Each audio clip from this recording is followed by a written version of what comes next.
So, King, you're telling me there is absolutely no way this episode title could possibly be misconstrued? No way at all. Everyone's gonna understand it completely.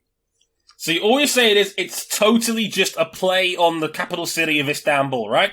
Yeah, the city that is no longer named Constantinople. Right. I don't see how this could possibly go wrong or be taken out of context in any way whatsoever. Yeah, everyone's going to be able to see that it's Istanbottas. I don't see how anybody could get that confused. Welcome back to Motorsport 101.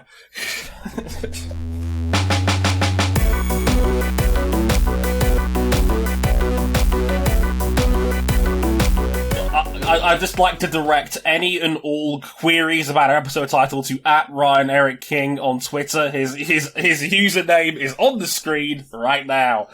This one was on him. Welcome to episode 327 of Motorsport 101. I'm your friendly neighborhood host, Ray Harrison, and welcome back to another episode. And oh man, this was a very strange Turkish Grand Prix. I guess it's the next chapter of last year's, which was also kind of strange, but this one was a moist race? A damp race, I guess you could say? Soggy.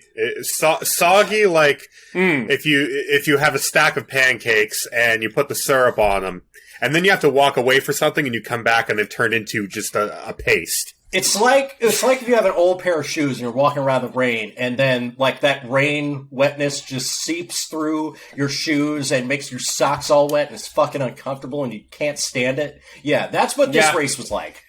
Yeah. This race on the intermediate tires were the equivalent of wet socks. And no one likes wet socks. It's like putting that rubbish bin in the bag, and it's just like you think the floor's dry, and it's not. It's the worst. It's like getting that garbage juice on your hands when you're trying to take out the trash. Oh, been there. It's a bad one. Mm-hmm. No, it's a bad one. And yeah, this was a peculiar Turkish Grand Prix in Istanbul, to say the least. But it did give us a Valtteri Bottas win, everybody. Hey! Yeah! It's Terry Bottas season! Woo! Terry Bottas, for once in his career, looking like he deserves that 10 out of 10 he was given so long ago. I give it a 12 out of 10. I give it a 14 out of 10. It was truly a work of art. We'll talk about Valtteri Bottas' arguably greatest win over the next 45 minutes or so in a Turkish Grand Prix that very quickly became the Hamilton show, in a sense, but we'll get into the reasons why later. It's going to be a fascinating one to talk about that as well. But let's go around the horn quickly, first of all. First up, RJ O'Connell. Hello, sir. Evening. Happy to be back, as always, on this podcast that has always had lovely things to say about Valtteri Bottas. You go through the archives, it's true. We have always been a Valtteri Bottas positive podcast. Yeah, we've never had a bad word to say about him or his future employment ever. Whenever you do not go back to High Tide and talk about how excited we were about George Russell replacing him. We didn't do that. It was a ruse. We were going for a double bluff. We're still secretly hoping he stays. Honest. Anyway, King, how you doing? Don't know about you, but I'm not Toto Wolff. I'm not the person out here saying, oh, I wish he totally deserved to stay. No. I'm not that person. No. This is the man who said after Sakir last year, we could only make a decision based on what we knew regarding his future employment. My memory is not short. That was less than a year ago. It's like, have the memory of not a goldfish. Yeah, it's like, oh, honey, we've been new. No, oh, honey, we've seen it. As you do. And finally, down the bottom, Cam Buckley. Hello, sir. How's it going? Pretty good. I can't agree with my colleagues here. I am more than willing at any minute and any day to slander Valtteri. You're not buying into the bit! This was part of the bit! The bit means nothing. The bits don't mean anything. When your game console is 8-bit with 16-bit graphics, it's not 16-bit. You TurboGrafx 16 player. Oh, dear. And by the way, I spent the weekend in Boston with some friends. I got to drive by Fenway Park while there was still a playoff game going on. Me and my partner get back to the house, and the game is still going on. Yeah. As a result, I have a group chat with some of my coworkers at my actual day-to-day job, and I lost a bet. You'll probably see what I have to buy on my head within the next week or so. Oh! If that's not a reason Don't to worry, tune in next week. I'm gonna enjoy them tremendously. However, my bank account will not. I didn't know they made a Bluetooth-enabled clown wig. Yeah. No, because my team is still in the playoffs. Same. My team is maybe for another 24 hours or so. Game 5 against the Giants is a day away as we record this. I think it's bullshit that 205 win teams are competing each other in the divisional round, but here we are. Baseball, everybody. Go Dodgers. Anyway, all talking about the Turkish Grand Prix and some extended chat regarding the F1 calendar, because we heard a lot more details and nitty-gritty about that since our last F1 episode. We'll be talking about that in the next 45 minutes or so. But here are some places you can find us in the meantime. We're on youtube.com/motorsport101. If you're watching us on there, hi, subscribe, hit the bell, all that good stuff. We're on facebook.com/motorsport101. We're on Twitter at motorsport_101. And if you'd like to follow our personal handles, they are on the screen right now. And if you really like us, you can back us financially on Patreon, patreon.com/motorsport101. $5 gets you early access to all of our audio and video episodes. Sorry, all our audio, I should say. $10 gets the video versions and live recordings via the supporters club of our Discord server. We're on Instagram as well, at Motorsport101. You can find all those details and much more on our website, motorsport101.com. And good news, since our last episode, Facebook and Instagram are back. Yes, they are back for your viewing displeasure. They have returned in all its ugliness. It's just a shame for all of those unfortunate souls that Bubba Wallace Jr. victory, that ain't ever going away. Oh, yeah. That's one of these videos. We just witnessed a dab in the year of our Lord, 2021. We gotta get in the power stance before we start talking about the Formula 1. It's beautiful. It's truly a work of art. That's how the degeneracy carries on. We will talk about the Turkish Grand Prix after this real quick. It's Istanbul, not Constantinople. Technically, it's Intercity Istanbul Park and not Istanbul Park. Arguably, our biggest story of the weekend came before it even started. Lewis Hamilton taking a 10-place grid penalty for an internal combustion engine change as part of his power unit. Hamilton would go quickest on Saturday in a damp qualifying session for the best possible net start of 11th, while Valtteri Bottas was promoted to pole position with Max Verstappen joining him on the front row. Bottas kept the early lead and kept Verstappen at bay, and Hamilton made quick progress. Only Yuki Tsunoda showed any real resistance as he got into the top 8. My man Yuki, building that confidence. The other early mover was Carlos Sainz Jr., who started 19th but made it to 11th in the opening laps after he took a comprehensive power unit change penalty. Oh, this really became the Hamilton show at half distance. He was running 5th. Sergio Perez was next in line. One of the battles of the season commenced. Lewis tried outbreaking Sergio into the hairpin and failed. Lewis even tried pushing him on the wrong side of the ball or going into pit lane entry. But Perez held firm after a good 30 seconds of side-by-side running.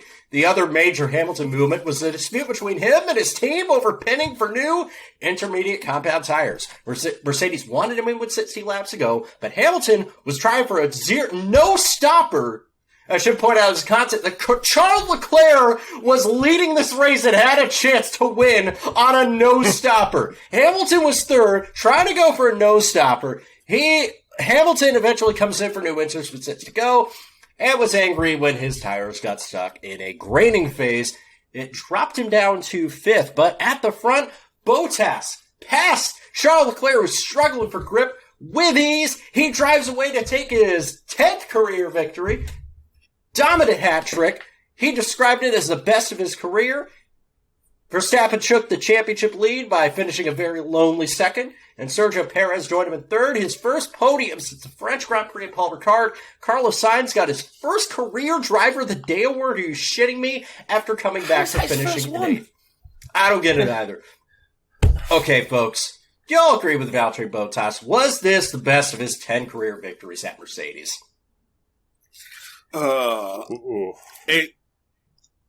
It's very subjective, but in terms of him being out front and in control for the entire race distance, pretty much. Like, besides the brief escapade of Ferrari trying to win on a no-stop, Bottas was in total and complete control. This was a dick flattening. This was a ultra beat him down premium edition.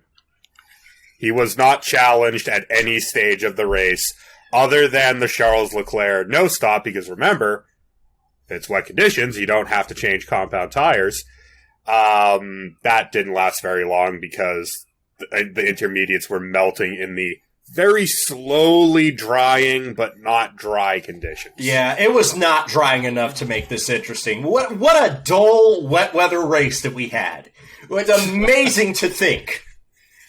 Belgium notwithstanding, because that was, of course, the greatest race that we've seen this year.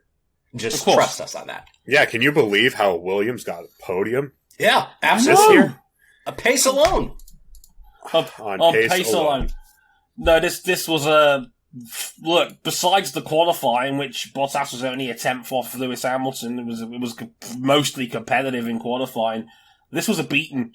Bottas never looked like he wasn't going to win this race. It was superb. It was a flawless drive.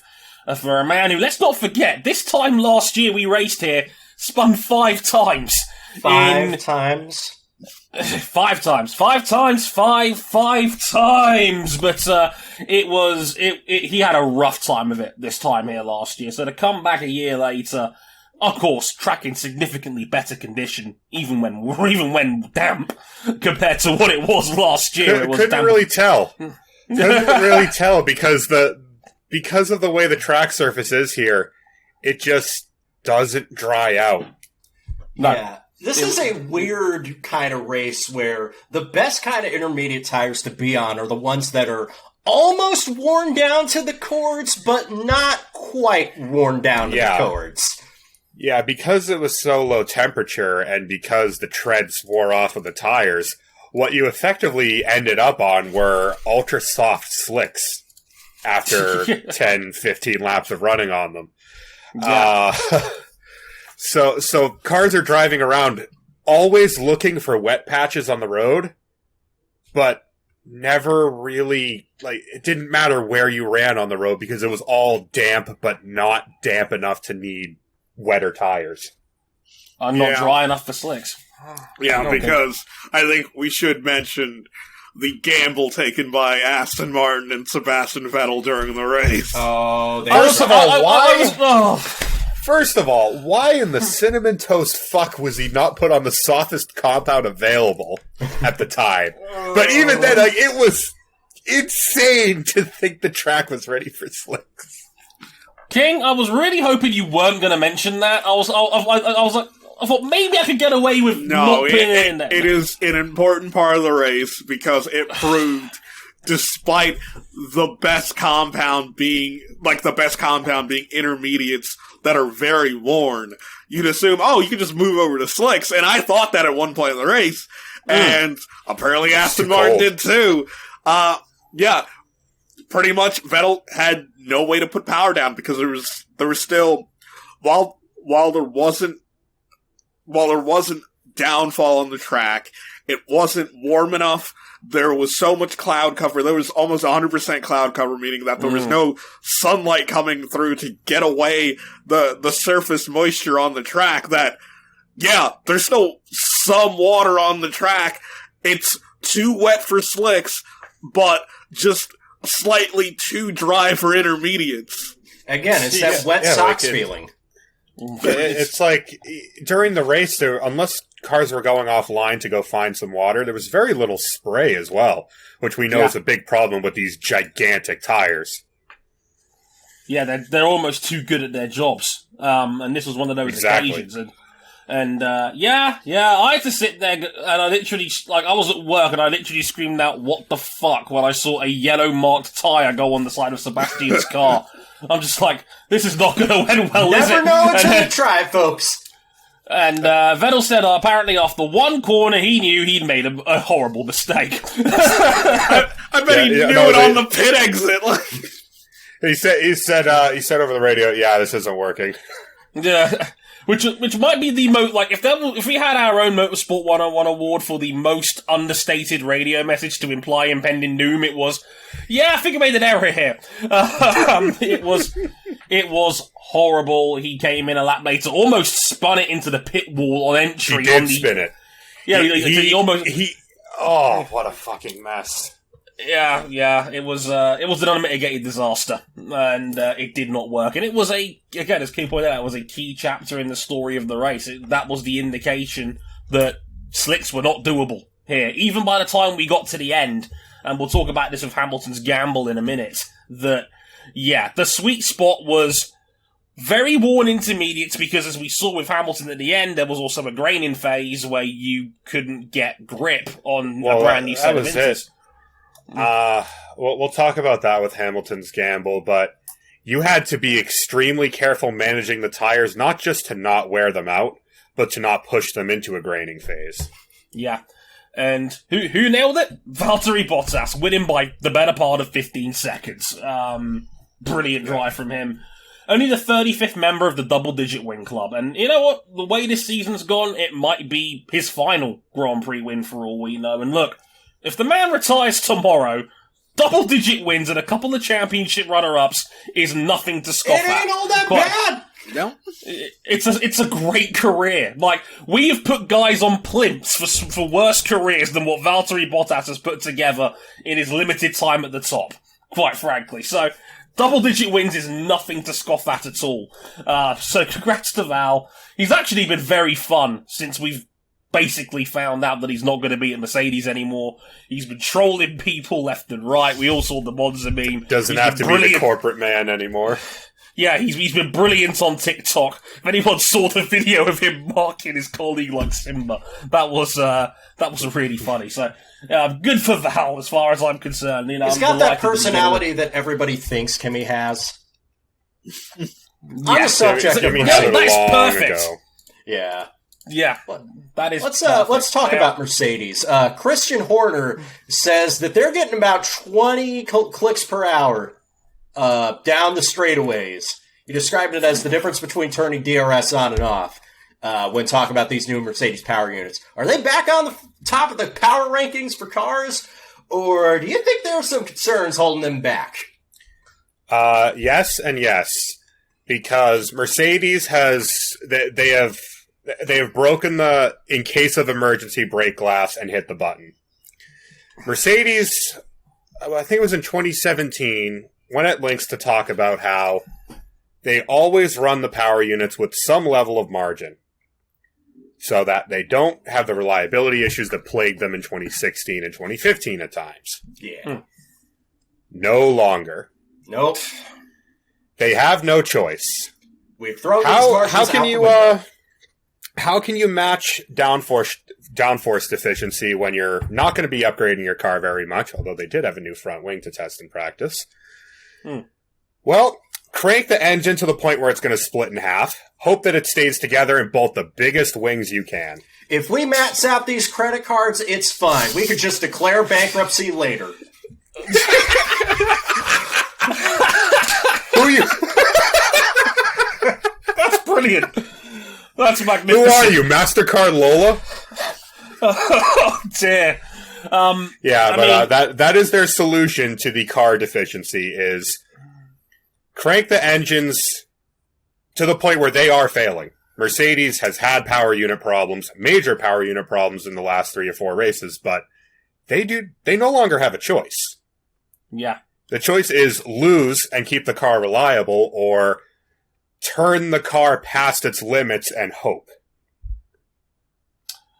Yeah, I remember it was King that talked about this earlier this year, and, you know, the risk and reward of gambling on what your strengths are, and, you know, how much reliability do you gamble for outright pace. And I think he also, I remember him mentioning about how you don't maybe want to gamble the title that's right in front of you in terms of next year's development, because we all took Toto at his word back in Austria that this car was done. But it clearly is not done, you know, with this sort of Destiny front wing. They're cranking the power unit up because we've realised that this is it. Like, this is the strongest threat that this Mercedes has faced in this hybrid era, without any shadow of a doubt. And right now they're winning the fight. They've got a 36-point lead in the Constructors' Championship. They have almost a race in hand, but they're willing to gamble the reliability on this, and I'm not sure that's going to work out. Like, it's, you know. Well, and the thing about this approach is that it's all well and good. You want to brute force pace into your car, that's the way.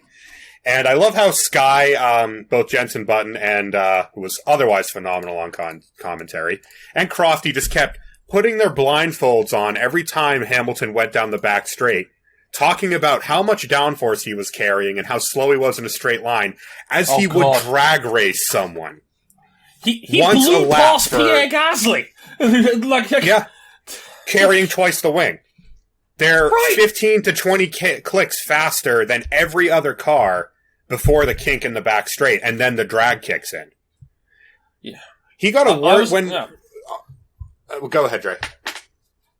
No, I was going to say, I think low-key, Mercs have probably been the stronger team since the summer break. And I think a lot of people have not spoken about it because I think there are a lot of Hamilton fans out there, and what I'm saying is going to be controversial. I think there's a lot of Hamilton fans out there that like having the shoe on the other foot.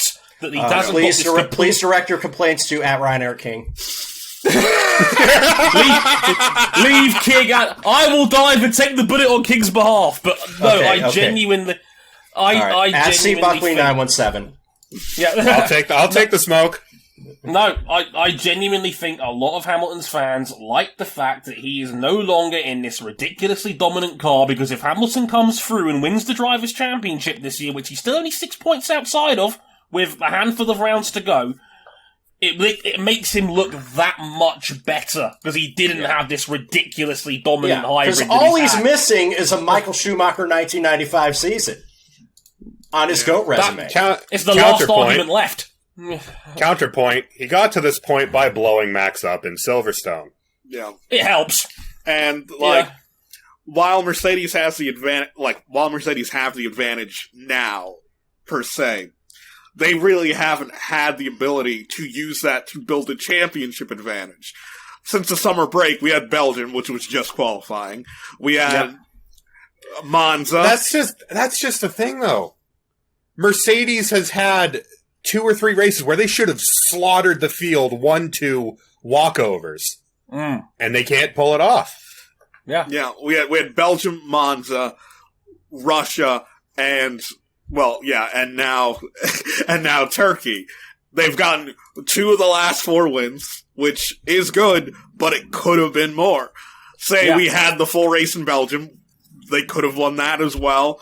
Monza, they probably weren't going to win that one, but no. But that's the thing. Going into that weekend, they were dominant. Yeah, they had a better throughout package the weekend. It just fell apart. They had a better package than everyone, and they couldn't do anything with it. Well, it was mainly, I'd say, it was sprint quali. Yeah, it was sprint quali. They should have a way bigger lead than they do. Yeah, and even with the power unit penalties, the way they've played out, they've effectively they've equaled each other out, despite Verstappen starting 10 places or 9 places further back in the grid. Yeah, the gap is to what it was. Yeah, we mentioned it during our Sochi show. Like, the worst thing that could have happened in Sochi was that it started raining. Yes, it gave Hamilton a chance to win the race that he might not have won in the dry, but it also bumped Verstappen up to second. So that was the best possible result, really, that Red Bull, probably beyond the best possible result Red Bull could have asked for, to finish second. Yeah, they would have bit your arm off for second around there anyway. The point I was going to make a couple of minutes ago, though, is that you can brute force, in that sense, bolt on the biggest wings you can and turn the engine up. There are 2 tracks we will be going to where that isn't going to work, because you need to run maximum wings anyway. In Mexico, the air pressure nullifies that. In Brazil, because Brazil's geography is completely fucking insane, the altitude at that track is massive. And we have seen Red Bull's aero platform and Honda's engine always like high altitude. It has been a long-term trend. Mexico is about as strong a Red Bull bank around as it comes on this calendar. Like, the Mercedes is going to be apocalyptic down the front straight. The rest of the track, I don't know. Get your prayers in for the Aston Martins in that sense, because they're in the same boat. I'd say the closing trio of races, when we go to Qatar, Saudi Arabia, and the UAE, Mercedes have to win all 3 of those races. Yeah. To make absolutely sure of it, you reckon? Yeah. Yeah. We're back to... And this is also considering the fact that Mercedes are burning through power units. Yeah. They just lost one in Hamilton's car. They lost 2 in Valtteri's. There's a couple others that have gone through the field. They are literally destroying the crankcases in their engines, pushing them so far. They've got to be ballparking 1,100 horsepower now, because they have no choice. Yeah. They got no choice. These engines are running hot. So hot you could smoke brisket on them before you put ranch on it. What is that Anyway, crime against humanity? I am taking the reins because I can't stand for what was just said. Yeah, no, I can't either. That sucks. So, supporter of the show, Sasha. I raise this point to you. Do we agree with Hamilton wanting to go to the end on the race on one set of tires? Here we go again, folks. Another decision late in the race where somebody was on the bleeding edge of deciding whether or not they wanted to stay out or come in late in the race, and Lewis Hamilton is involved. Parallels. You gotta love them. Lewis should have pitted for new intermediates when they asked him to come in. While in the moment, it didn't seem like a good idea, considering how well everyone was going on their inners at the time. Long term, thinking about the rest of the race distance, Mercedes were right. You look back at this race and you're thinking, these tires could come close to doing a full distance, but as you saw with Esteban Ocon, who, by the way, was the only driver to pull this off, but he was struggling at the end, and he almost coughed up that last point to Antonio Giovinazzi by 0.7 of a second at the end. And there was nothing Yeah, left. I was gonna say, like, the woke and bespoke meme would come into play here. Woke! Esteban Ocon finished 10th on a nose stopper. Bespoke, and credit to Chris Medland for pointing this out, he lost 50 seconds to Carlos Sainz in the last 14 laps of that race. Woo! 50! Yeah, 5-0! Hungary Grand Prix winner. Lewis demanding to stay out and running as long as he did sealed them into a no-win situation, because he either runs to the end, and his tires were already down to the canvas. They were on the verge of failure no matter how soft he was going to tread on them for those remaining, what was it, 7 laps? Yeah. 6, yeah. His right front was literally down to the cords. Carcass. Where was the firmness from the pit wall that they showed in Russia where they overrid his decision?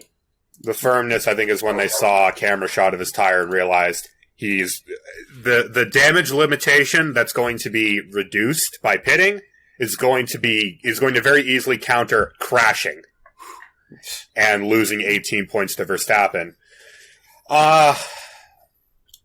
When he pitted, the track had dried just enough that, and we saw this with Charles Leclerc, Lewis, in a rage, goes out, starts hammering the tires. # hammer time. And Charles Leclerc showed that if you push too hard, too quickly on a fresh set of inters on that track surface, the tires grain.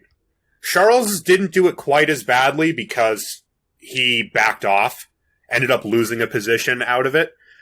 Lewis was just hell for leather on the tires for 3 laps and immediately went into a graining phase from which he never recovered. He was one of the slowest cars in the top 10. He couldn't put the power down in those conditions on those tires. If he wasn't careful, he was going to lose 5th place to Pierre Gasly and Lando Norris, who were right behind him when he came out of the pit exit. Yeah, forget trying to catch another Perez day, for he gets third. past. Forget trying to catch Perez and Leclerc for third. You almost got passed by Pierre Gasly. Yeah. And speaking of Perez. Oh, that wheel-to-wheel battle with Welcome Hamilton. back, Checo. Welcome back. I'm so glad to have you back, buddy. You know, it wasn't all great for Red Bull, this weekend. Didn't win the race. We don't even have time to talk about the whole Liam Lawson thing at DTM, but what a day for Checo. My man is back. They got the fresh white livery because they were white supposed bulls look so good. Oh, they look look so very good. nice. They could have put a little more effort into it, but those look nice. Those look clean. Those look fresh. I just want to say not as fresh as the Seattle Kraken road jerseys, but still pretty fresh. I just want to say is Lewis Hamilton runs a Red Bull out of room. Red Bull driver. How many times do we need to teach you this lesson, old man? They will never back out. They will detour into the pit lane to stay on inside. And Perez held his nerve because after that, Hamilton's first set of inters started to tail off. Yeah. I think that and the Yuki Tsunoda battle were probably like the 2 main highlights of fun racing out of what was otherwise a... I will say, Carlos Sainz did his damnedest to give us an exciting afternoon. Yeah. He was on fire through the midfield, up into the points. Man, why does this dude have to be the way he is off the track? Because on the track, he is money.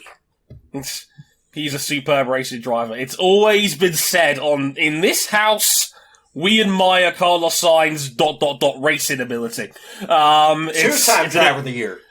He was superb. I was in shock when I watched that race and found that, wait, that's his first ever Driver of the Day award?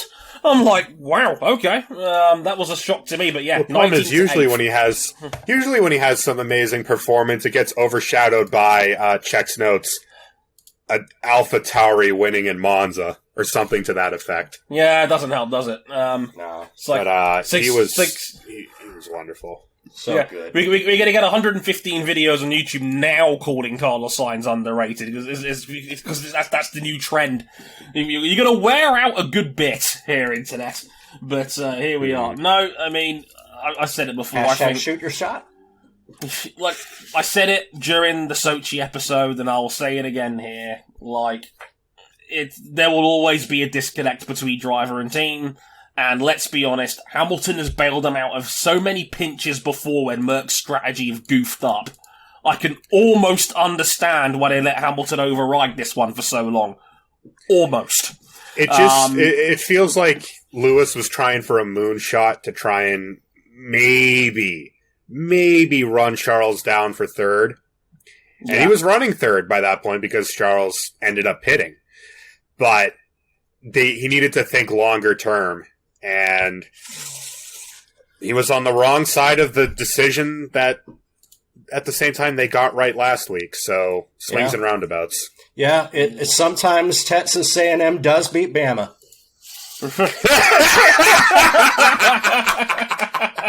Friend of our show, Raimu, was present during that, and he has no voice anymore.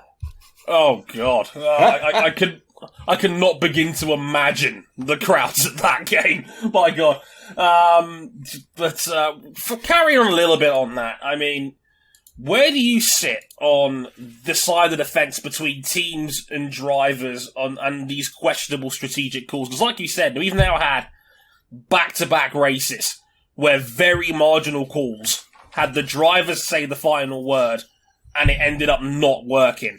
And again, you can make the case for Sebastian Vettel as well. He went for it. Yep. We heard it on the radio. He said, "Let's go for it."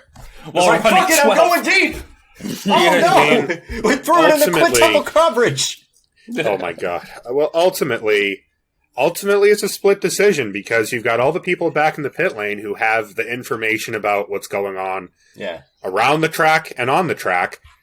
But I can tell you right now, as a sim racer, what I feel through the steering wheel was not what's in the pit lane in the data. Sometimes you make a marginal decision, one or the other, team or driver, and it just doesn't work out. Yeah, and like at the end of the day, the team can't make the car pit. So even in some circumstances where the driver disagrees and they're 100% going to be wrong, there's nothing the team can do except maybe punish the driver after the fact. And all you can do is give the driver the information that you can and then see if they agree with it. Yeah. And especially because, again, there are hundreds of guys, gals, and non-binary pals back in the shop who have way more information than you, and they are thinking about the big picture, from not just the moment and what you feel through the wheel, but from where you are now to the checkered flag, and some things that you probably won't be able to know through just the wheel. And to be the head of shop, to be the race engineer who needs to convey the importance of the information to the driver, it's a place I wouldn't want to be in. We can go into every racing series run since racing engineers and pit crews were a thing, and pick out thousands of examples where either a team has made a decision where the driver hasn't agreed, and vice versa, and they have gone right, and they have gone horribly, horribly wrong. It just comes with the territory because that's an aspect of motorsport that is inescapable. Yeah. It is a constant battle, not only between the guys on the track, the guys on the pit wall. There will math will never be able to fully compensate man holding steering wheel driving 1,000 brake horsepower death trap. Exactly. And there will always be that point of no return. And yeah, it's easy for, you know what it is? We're spoiled. We sit here. Yeah. We always think we know best. Let's be honest, we do. We're out here Monday morning quarterbacking this. Yeah. We always think we know best. Yeah. Counterpoint: Sebastian Vettel last year at Ferrari almost always knew best in the driver's seat. And that's the beauty of it. We roasted Lando Norris for Sochi. I wouldn't say roasted Lewis Hamilton over that one at Mercedes, because he's Lewis Hamilton. You're not criticising him on the internet for very long without getting piled on. And Sebastian Vettel made an entire running gag about overriding his team orders in his last year at Ferrari. And we loved him for it. So it's after hating him for it in 2013. It's a fascinating complex that is never a straightforward answer, and that's kind of what makes it so fascinating. And ultimately, that's what it is. It's not binary. There is 1,000 ways that every decision on racetrack can go right or very, very wrong. Strategic binary, like a lot of other binaries, totally fucking overrated. Yeah, that's a fair point. I mean, if you want to watch this Turkish Grand Prix, probably just better off watching the YouTube version on this one. This was not a classic. Go out of your way to watch the Perez-Hamilton fight. That was certainly worth watching on a short somewhere. It's probably somewhere on the internet by now, the way the algorithms work these days. But this was a pretty middle-of-the-road Turkish Grand Prix in general. But hey, we've been so spoilt this season when it comes to F1, I don't care. We're allowing mediocre one every once in a while. No. We would do. We just had a brilliant Sochi. We were owed this. Quite frankly. We were owed this dry turkey, which is ironic because this was pretty wet, but in terms of taste, this was dry turkey. This is unseasoned turkey. Oh, I've been there. No. Not great. It's not ideal. So, before we get out of here, we've also had a bit of other major news regarding Formula One's future calendar. King, take it away, my man. Yes, there is a large amount of discussion on the future of the calendar as Stefano Domenicali, the CEO of Formula One Management, confirmed that next year's calendar will be the longest in Formula One's history at 23 rounds. Despite not all the dates being formalized yet, yes, we do know when the Miami Grand Prix is. You can buy tickets to a number of races, but we don't know the full picture. And this has split the room split the paddock, if you will, and fans online, obviously, with a lot of people talking about burnout from staff at the teams. And the team principals have had a lot to say about the situation. Specifically, Red Bull's Christian Horner, who was quoted as saying, "Yeah, it's a grueling calendar, like in any sport." And with my wife, he didn't actually say that. The thirst and demand for Formula One is what it is, and it's always trying to measure that balance. I'm sure we could have 35 races if the promoter got his way.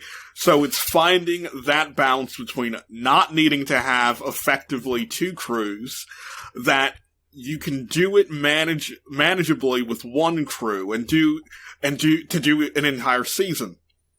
It's grueling, it's demanding, and particularly through these COVID times with the calendar changing and triple headers coming in, and you look at the logistics of part of the tour later on with Brazil, Mexico, and then the Middle East.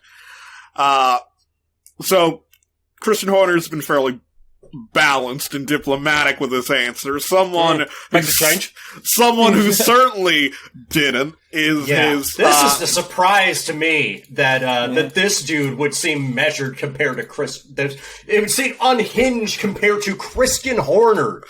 Yeah, compared to his colleague at AlphaTauri, Franz Tost, who was quoted as saying, "We know we have 23 races. It's fantastic. Good job from Formula One. I'm looking forward to it. Regarding the people at the track, first of all, we are a race team, and they should all be happy we have as many races as possible. Press, marketing, all the people at the racetrack have 3 days off after the race weekend. The engineers is a little more difficult, but if I remember back in former times, they had to go after a race weekend to test, which means they also had to work there.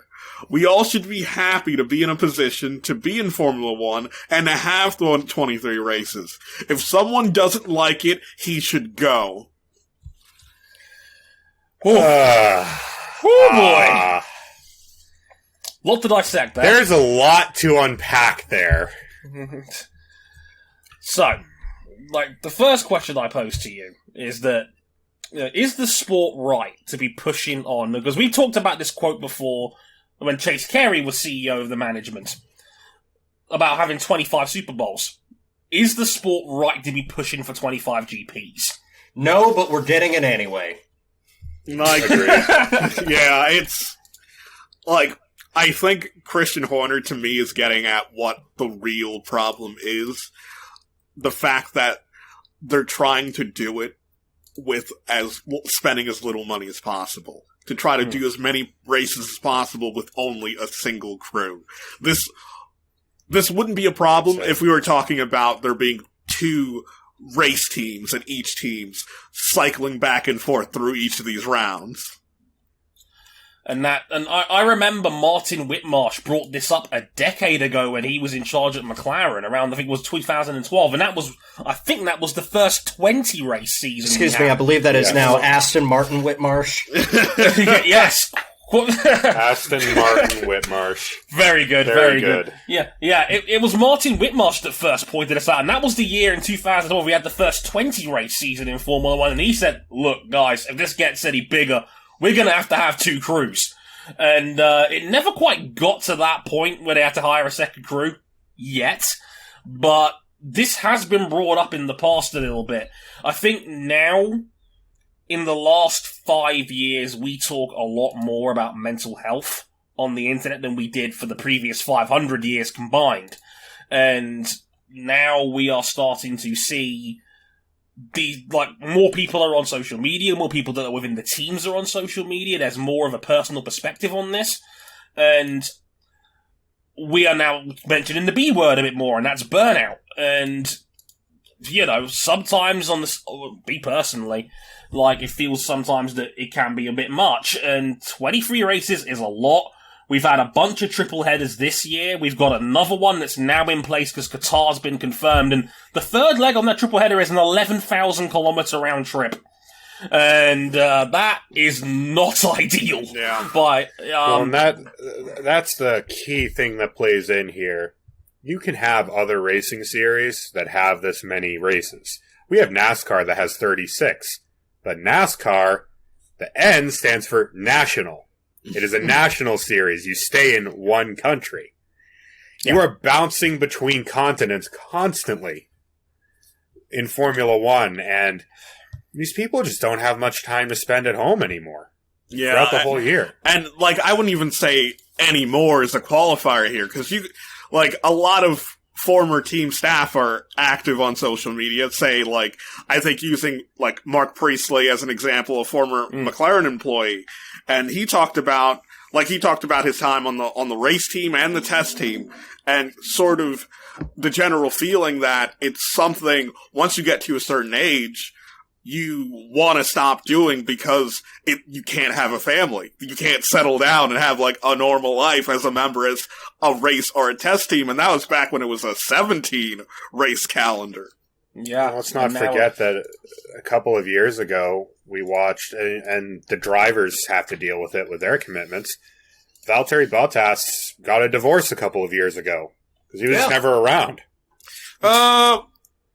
I rather not say. Leave it. It can be a factor without being the main factor. Yeah, true. No, to follow on from what Cam's saying, I do know people that have worked within F1 that have had to postpone weddings, for example, and have had to basically alter their livelihoods around being in the sport, and that can be difficult logistically. Even more so now during COVID, where most of this country was locked down for a good year and a half as well. So, it's been particularly hard. The triple header essentially didn't exist until about 3 years ago. So it's accelerated even further in the last few years, where 2021 rounds was still about as far as we went till about 3 or 4 years ago.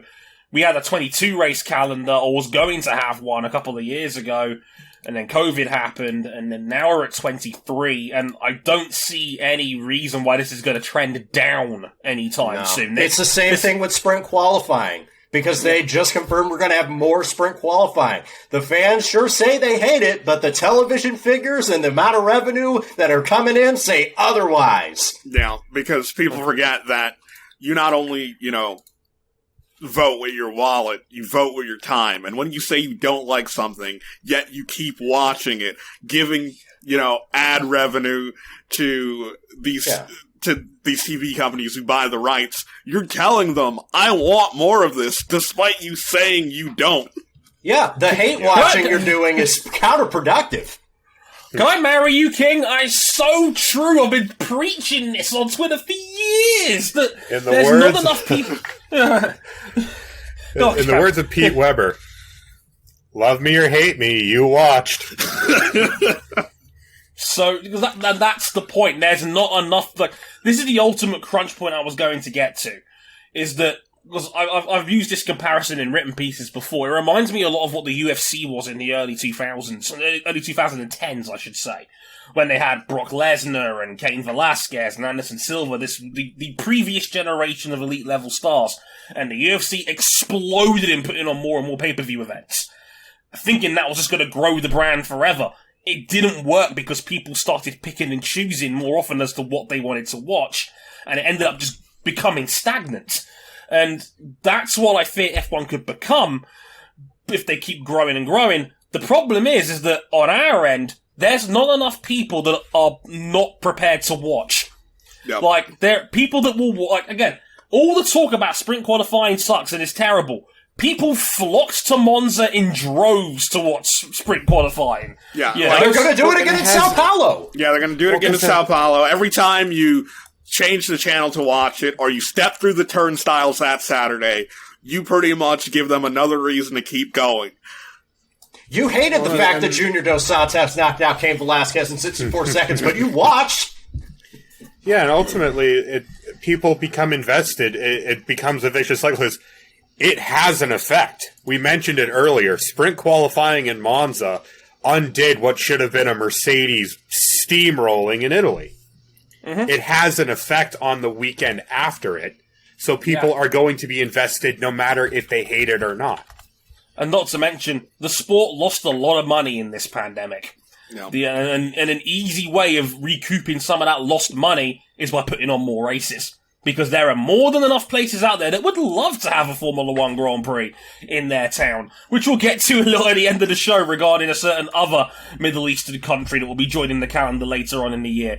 But, like, say what you will about the mental health side, which is a completely valid point. Yeah. Is that, yes, this is a lot. And, you know, these guys are going to be on the road essentially for 9 months a year, more if you include testing, more if you include other engagements. That can suck. And I can completely understand. Here's the thing, like, this is, like, not to deflect or anything, but this is not a mental health issue. This is just a societal issue. Yeah. Where you could talk about, you know, I think we joked about it in the pre-show about Henry Ford introducing the 40-hour work week and not, you know, a lot of the world not pushing past that since that point. When we're in a society talking about countries instituting, moving away from 5-day work weeks to 4-day work weeks, you have these people literally, what is in effect a 7-day work week. You do a triple header, you're not coming back home, you're going on to the next track. Let's say, in most roles in Formula One, there are no days off. Yeah, if you're on a race team, like, if you might not be working, but if you're traveling, you're effectively on company time. Oh, yeah. Yeah. Yeah. And that's a lot. Andreas, go ahead, Dre. No, Cam, you first, man. Yeah. Andreas Seidel talked about it when he was running the Porsche LMP program a few years ago, which was a much less aggressive calendar. WEC races are very spread out. He's not even one of the people who's, strictly speaking, on the ground working in the pit garage. He said, it is a full-time job. There are no days off. Yeah. And, a lot of 100-hour weeks, a lot more of what we're now seeing where the triple header is becoming normalized and probably will be again, especially if the rumours are true. They are trying to end next year's season around middle of November. So you're giving ourselves less weeks to play with as well in terms of, you know, how do you fit 23 rounds into this specific timing window? It's going to be a lot. It's going to be... Like, I think it's going to hit a breaking point at some point in the future, and just like the summer break, it's going to take something to happen, and for the FIA to step in and say, you can't do this anymore. Right. The scary thing is to me, King, is that what would that thing be? Like, a team going on strike, maybe? I mean, I don't know. I mean, we've seen it before with race-related things, as far as things like the 2005 Indy walkout, but that was an on-track issue. This is something quite different. No. Yeah. If we start seeing this in the factories, and we would know pretty immediately if it did happen, we don't know what that would look like, because I don't think we've seen that before.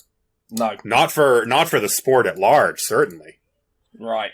And, yeah, a lot of gears would have to come out of that machine for it to stop spinning. Let's put it to you that way. So, I'm not sure what the next move is on that front. But the point is that this is going to keep growing, and there's not enough people out there, in my opinion, that are prepared to stop watching for a major change to happen. Yeah, think about this. Think about how many UK soccer fans are out here saying that the Carabao Cup doesn't mean shit, but they'll still watch it.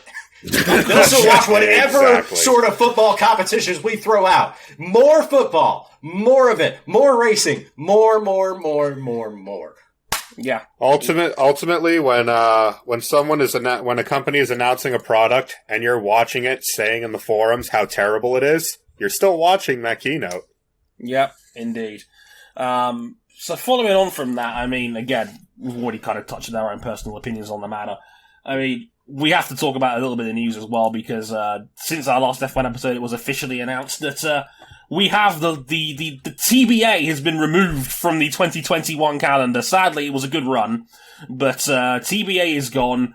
We're going to the Losail International Circuit in Qatar for round 20 of the Formula One Championship in the middle of November. The Grand Marshal Lionel Messi.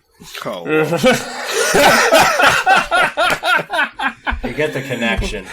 We're going to Qatar for a Grand Prix. Gentlemen, what do you make of this one? This is the final of the triple header rounds at the end of the thing.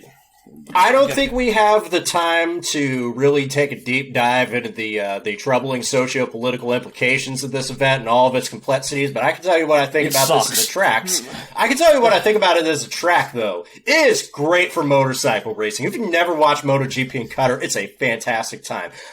I don't know, and I may have said that if Bahrain was to just disappear, that Qatar might be a good replacement.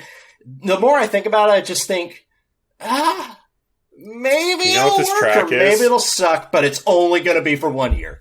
Yeah. You know what this track is? What's that? It is one really, really long straight, and then a bunch of roaring, dirty air corners. Yeah, that's pretty much what it is. And yeah, just to clarify on what RJ said, yes, Qatar signed a 1 plus 10-year deal. So this is amazing.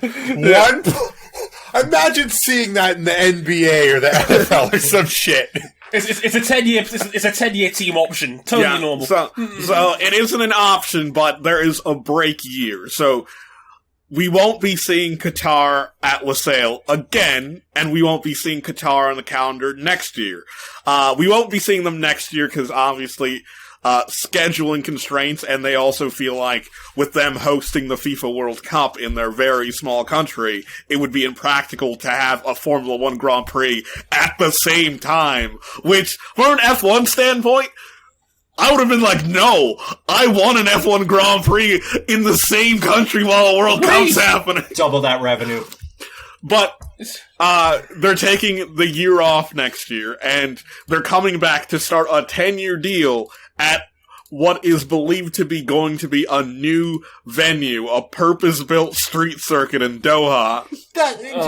Nothing is more of like a fucking contradiction than a purpose-built street circuit. Right. That's just a road course with the flavor, the essence, the aroma of a street circuit. Hey, I love my favorite purpose-built street circuit, the Nürburgring Nordschleife.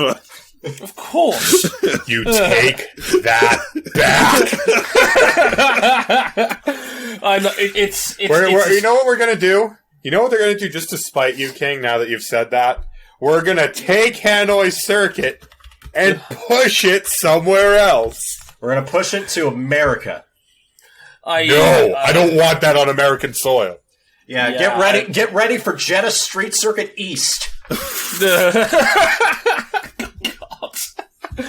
I mean, look, I can't disagree with anything King has said. I think it's going to be dirty air city. It's going to be a lot of medium to high speed corners in F1 cars, because in MotoGP, because they've only got a tenth of the contact patch and they're much slower when it comes to cornering speed, there's a lot more places you could break and overtake people.